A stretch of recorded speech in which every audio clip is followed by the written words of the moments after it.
Here are 4 ways to avoid overpaying for a home in some of Birmingham's hottest pockets. Strategy number 1 is going to be to rely heavily on comps. We're going to look within the last 3 to 6 months at what other buyers have been paying for similar properties in the same area.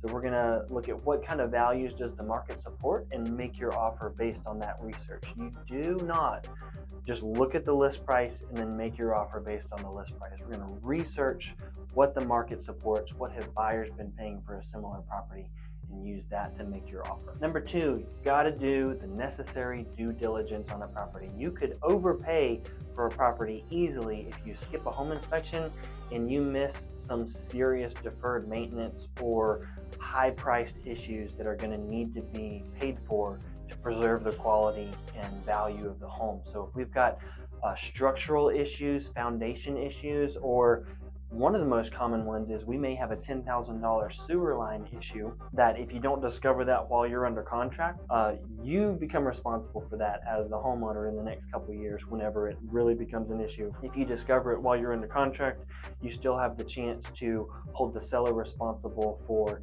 investing the needed $10,000, and now you haven't overpaid for a house that actually had a surprise $10,000 bill. Strategy number 3 to avoid overpaying in some of our hottest market areas. I would recommend looking for a house that's not 100% renovated, not 100% move-in ready, because the majority of buyers are going to make the highest offer possible, feel a lot of emotion, and be as competitive as they possibly can when the house is pristine, every single detail perfect, and it's completely move-in ready. If you're looking at something where the kitchen is 60 years old but it's perfectly fine, or it needs interior paint, or it needs flooring, you're probably not going to be competing against a lot of buyers that aren't feeling the compelling emotions that I need to buy this house right now.